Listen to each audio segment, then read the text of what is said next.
Chers scorpions, bonjour, je suis Audrey d'Énergie Libre, énergéologue énergéticienne et cartomancienne, et on va voir dans ce processus d'évolution au sein en fait de la roue zodiacale, parce qu'on a tous les signes et donc toutes les énergies en nous. Cette énergie ou votre énergie scorpion, comment elle va venir travailler intérieurement, et a priori c'est un peu du costaud parce que donc hier j'ai fait bélier taureau, il y a eu un déroulé et là c'est passé, je pensais enchaîner forcément, hein, on suit j'allais dire bêtement, mais l'évolution, enfin les différents signes. Ah là là, on va avoir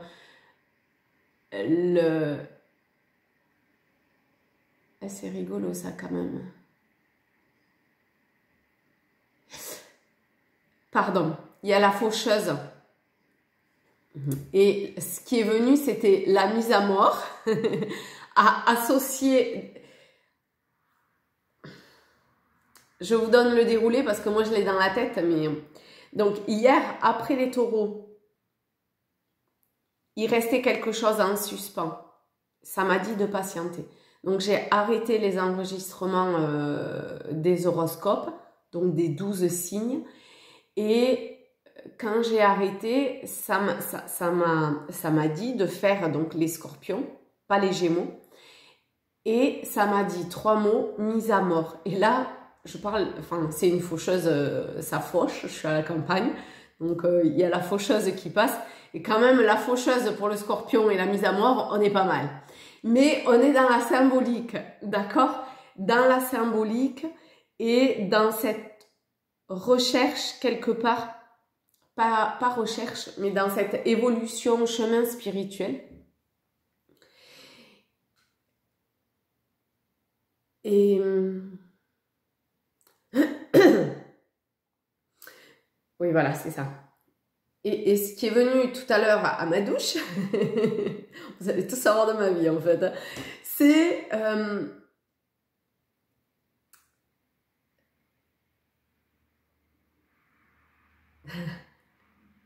bon, allez, on y va, peu importe. En fait, jeudi, j'ai une conférence à animer, une petite conférence à animer. Et du coup, voilà, j'y pensais en fait, tout simplement.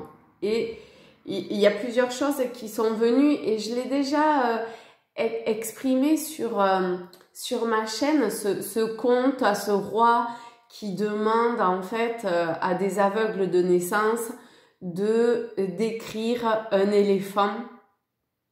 Et donc, il les met à la patte, et c'est le tronc, à l'oreille, la feuille de bananier, à la queue, une corde, etc.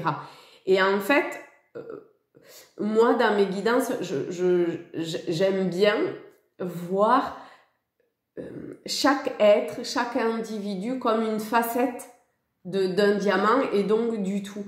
Mais tout à l'heure, dans la douche, j'ai réalisé qu'on était toujours au niveau, et ce conte, il décrit toujours l'enveloppe quelque part, il décrit toujours le contenu.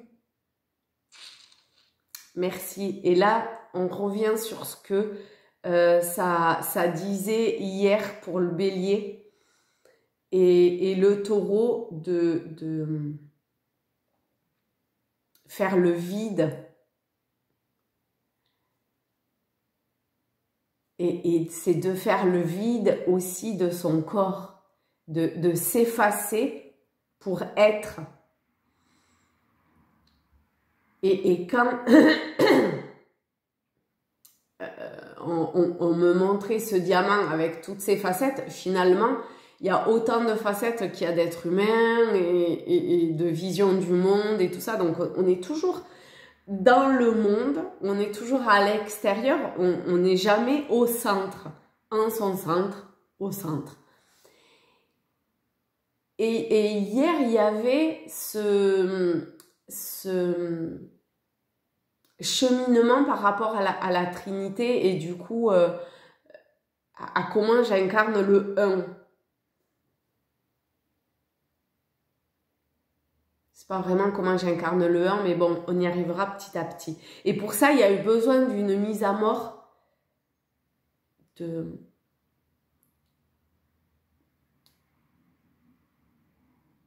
l'enveloppe ou de ces différentes facettes, parce que ça reste toujours une facette. Et des facettes, il y en a des millions, il y en a des milliards. On se perd à un moment donné dans ces facettes.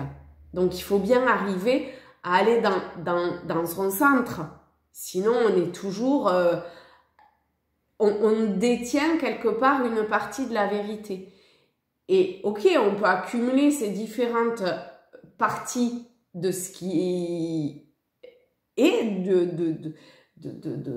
de l'enveloppe, mais finalement, ça reste qu'une enveloppe, ça reste toujours que le jeu de l'incarnation. Parce qu'en plus, on voit bien qu'il y a dans l'instant différentes couches, un peu comme un millefeuille, de dimensions, de plans qui se jouent en même temps. On est des êtres multidimensionnels. Donc, voilà quoi, c'est comme ça. Et à un moment donné, dans ce chemin spirituel, toujours, hein, on peut pas... Enfin, on peut, hein, mais ça fait partie du chemin, il faut rester cool, tranquille. On arrive à la guidance, au tirage. Mais bon, ça parle comme ça, donc je continue comme ça. Ah, ah ben tiens, on va prendre Tao, ça marche.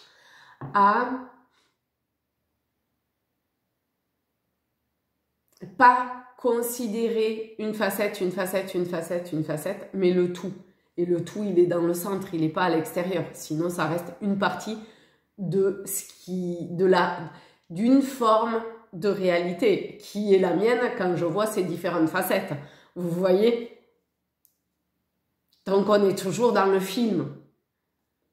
Et le but, quelque part, d'un chemin spirituel, c'est un chemin, hein, le but, on s'en fout, enfin, c'est un but, on s'en fout pas, mais peu importe, quelque part, de l'atteindre ou pas. C'est ce qui nous tire, c'est une aspiration intérieure de la source qui cherche à se révéler, qui cherche à exprimer pleinement qui elle est, sans que le personnage vienne mettre son grain de sel, et qui du coup retient, tire en arrière, évite surtout d'aller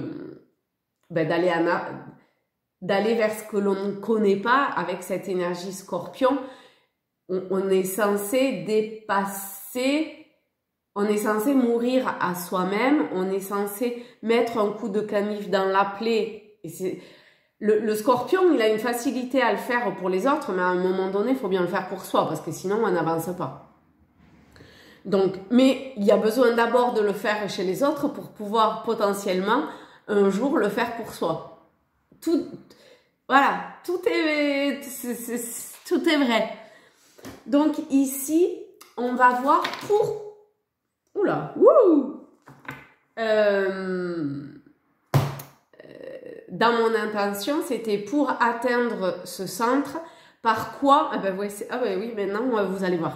Par quoi on commence? Par quoi? Qu'est-ce qui vient dans l'instant pour aller vers ce centre? Pour s'extraire de une des facettes, parce qu'on n'arrivera jamais à toutes ces facettes. Donc, nous avons, donc il y a, moi celle que j'ai vue en premier, c'est celle-ci, je sais pas vous. Ah oui, ben oui. Donc c'est l'éveilleur. C'est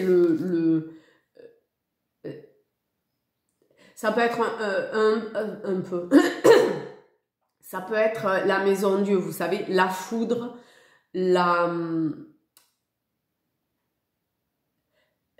ou la prise de conscience, ou comment ça s'appelle,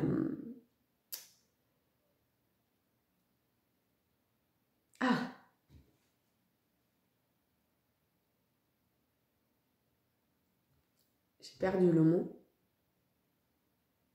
Si vous l'avez, je le veux bien. La prise de conscience, ou l'éveil, ouais, bah, l'éveil, ok. Mais c'est pas le mot que j'avais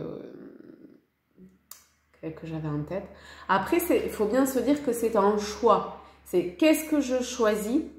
Moi, après, c'est en fonction de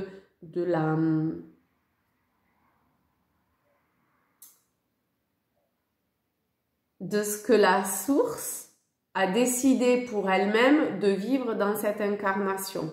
Si c'est à l'image pure, hein, d'accord, enfin pure, au premier niveau très personnel, de vivre ses pulsions, de vivre sa part d'ombre, de vivre au niveau de la sexualité, enfin, on est dans les pulsions quelles qu'elles soient finalement,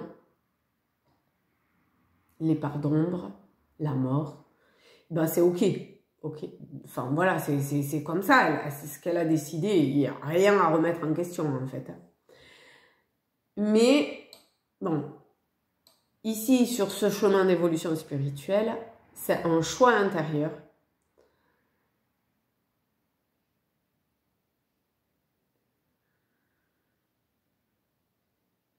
Enfin, c'est un choix, oui, personnel, individuel, que de statuer quelque part et de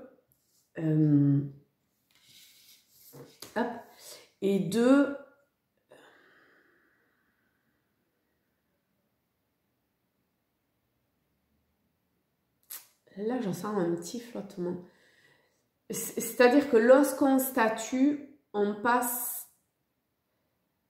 Faire des choix implique de les faire en conscience, bien évidemment, de prendre sa responsabilité et de savoir qu'il va en découler des conséquences.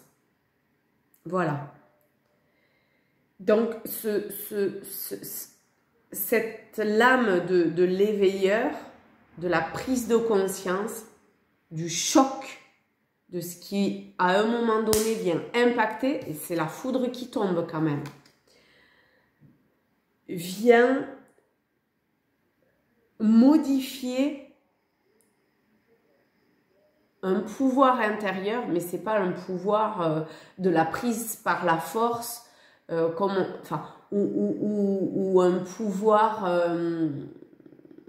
mal utilisé. On est dans le pouvoir hein, quand même un petit peu avec le scorpion, mais c'est un pouvoir qui est au service d'eux et pas à son service. Ça un chouïa différent. On a quand même le 5 et le 1. Le 5, le pape, il est au service du divin. Et ensuite, nous avons la grâce et le créateur. Franchement, ça s'invente pas quand même.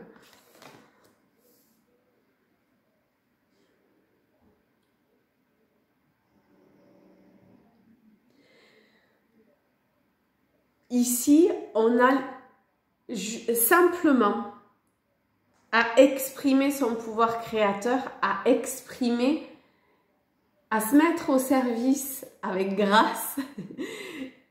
L'expression de soi, c'est ce qui est sur cette carte-là. Le créateur. Mais c'est comme un tableau ou une danse. C'est souvent les deux exemples que je prends. Où on ne peut pas avoir une danse sans danseur, ou on ne peut pas avoir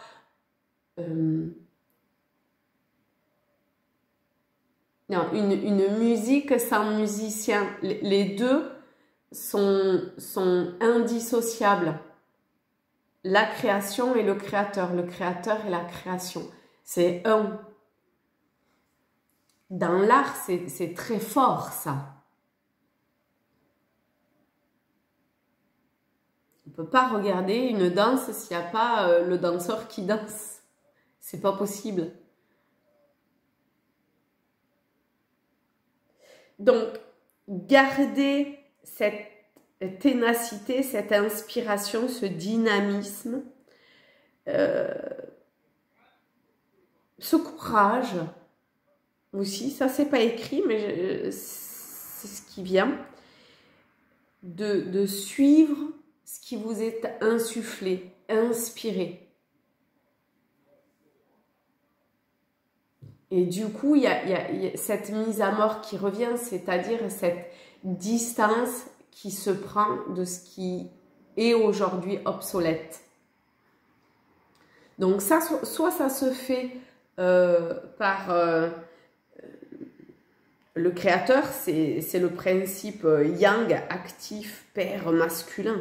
Donc par la force, la violence, la dureté, dans l'énergie mal utilisée. Soit ça se fait, je suis créateur de mon monde, je me mets au service, mais pour ça, il faut aller dans son centre.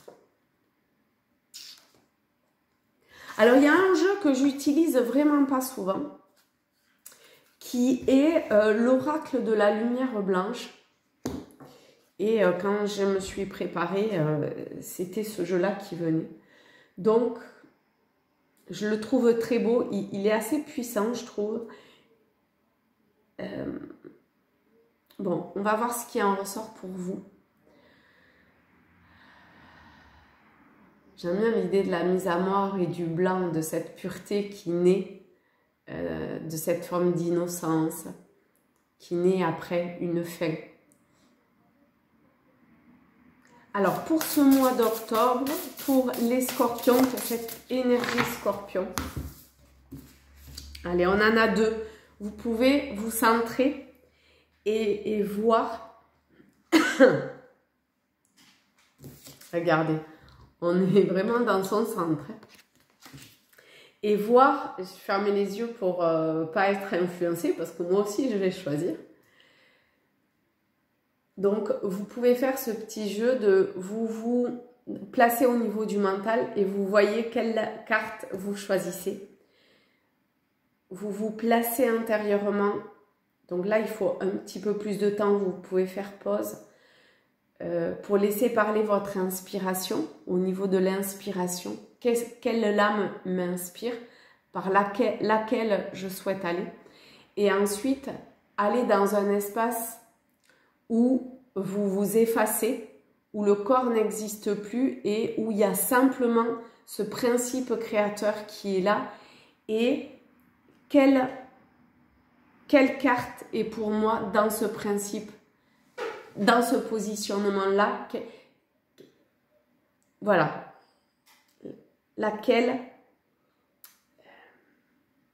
Vers laquelle j'ai l'inspiration. Oui. Je ne sais pas le dire autrement.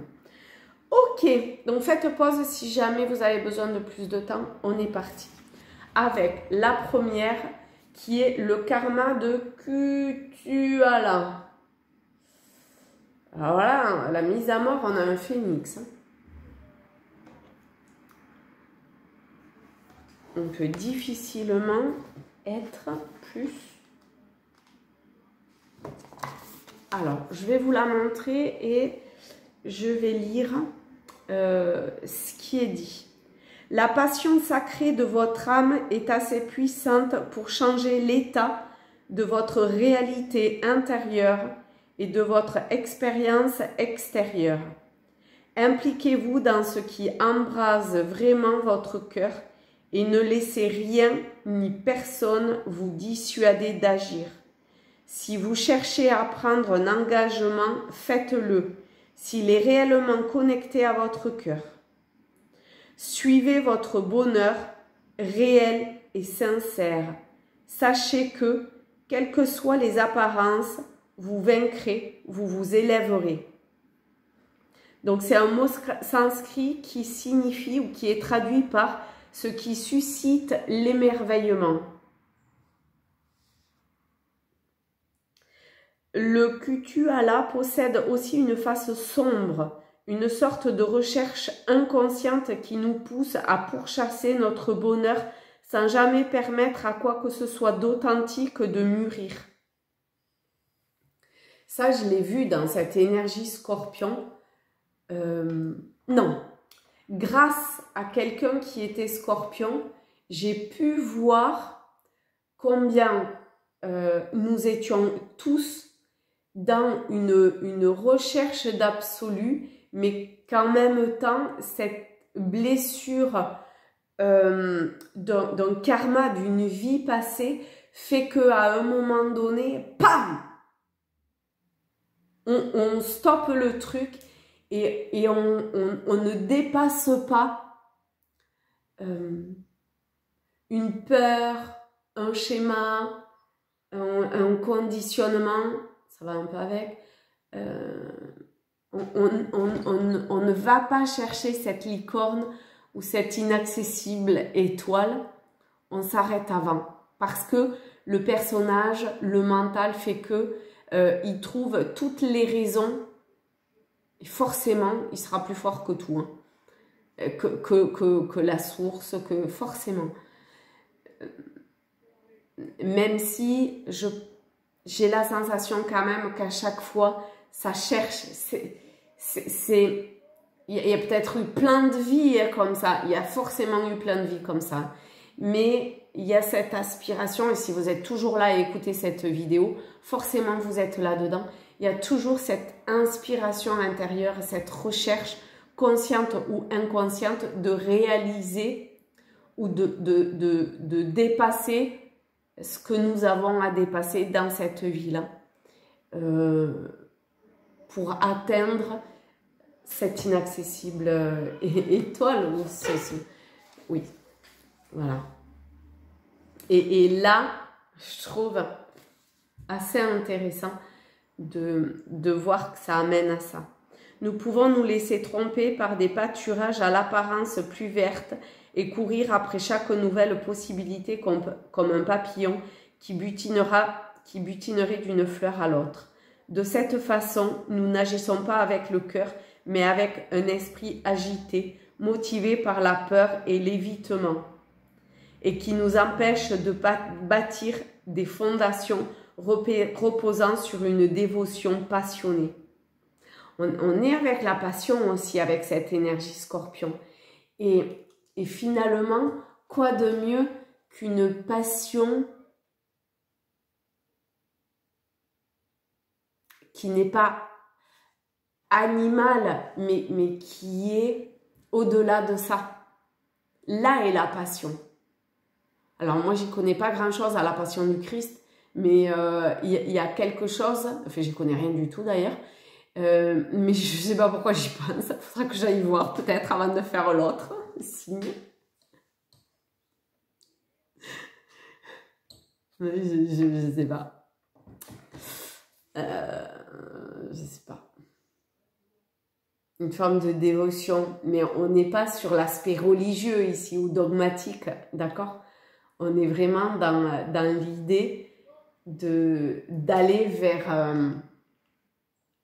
peut-être de dépasser un karma ici enfin bon, tout ce qui a été dit jusque là, quoi. L'engagement. Oh la vache, il y en a des choses. Alors cet oracle, cette carte vous encourage, hop, je vous la remets, vous encourage à reconnaître que si l'esprit a tendance à agir via des chemins follement euphoriques, incroyablement et profondément guérisseurs, il n'en est pas moins pragmatique. Ayez confiance en ce que vous aimez et laissez-vous guider par votre cœur. Votre vie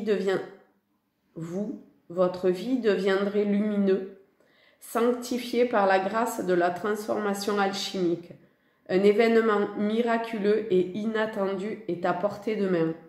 Oh pétard! Magnifique! Ah bah dites donc, je sais pas quelle est la prochaine, mais si vous avez choisi celle-là, c'est joli. Ensuite,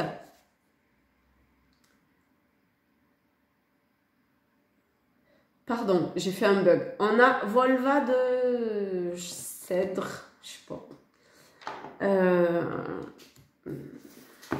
Alors, on va voir. Au premier abord, elle est un peu particulière. C'est la 30. Ouais. Hop. On y est presque. Elle a du mal à sortir. Hein. Alors, hop. Votre puissance spirituelle intérieure peut guérir votre vie et notre monde de façon plus efficace que vous ne le pensez. Voyagez en vous pour voir clairement et rediriger consciemment vos énergies intérieures vers ce que vous souhaitez manifester. N'essayez pas de contrôler ce qui se passe. Au contraire, travaillez pour créer une influence positive que vous pourrez porter pour participer de façon constructive à l'élaboration d'un résultat bénéfique à tous les êtres. La magie de Seilder, c'est comme ça que ça se prononce a priori, nous vient des traditions nordiques et de Scandinavie. Elle consiste à casser un œuf pour lire et modeler l'avenir. L'œuf est le symbole d'un potentiel divin infini et du début d'une nouvelle vie. C'est quand même assez énorme par rapport à ce que je disais, ces différentes facettes, et qu'à un moment donné, il faut aller au centre pour voir. Et là, l'image de l'œuf, de casser la coquille,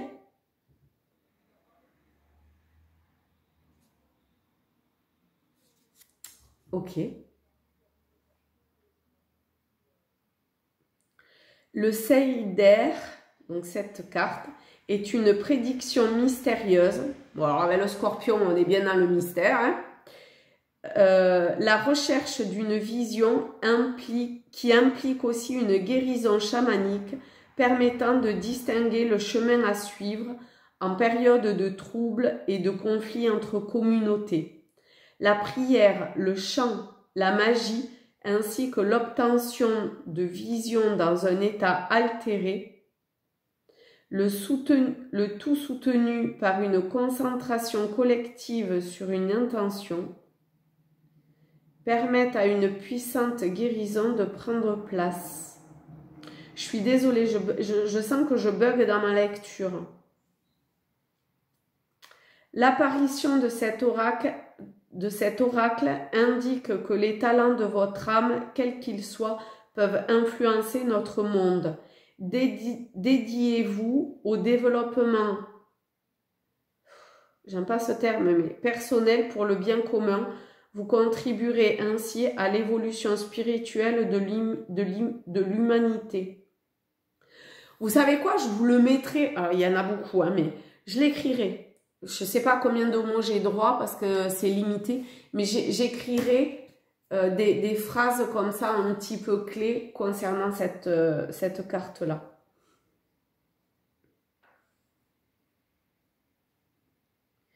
L'art du Seilder relève du rêve et de l'action collective. Il correspond à la capacité à se déplacer dans le noir, à avoir conscience de notre potentiel à manipuler, à contrôler et à agir de façon négative, mais aussi de notre capacité à être plus malin, oh j'aime pas trop ça, mais que ça, en faisant le choix d'apporter amour, liberté, civisme et passion à notre vie.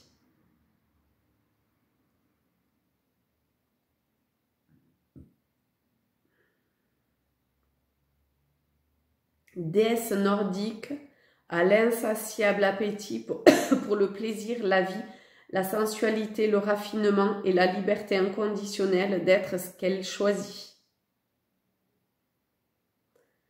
Aussi déesse de la guerre, n'a pas peur de se battre ou d'aimer. C'est beau, hein, cet arcane pour l'énergie Scorpion, femme de prophétie, devin.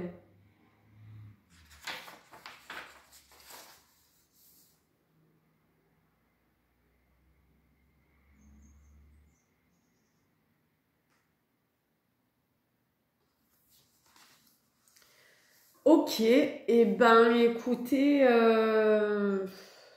est-ce qu'il y a besoin de quelque chose de plus? peut-être un message général, mais ça, bon, allez, ok. Un message, hop, hop. L'amour infini.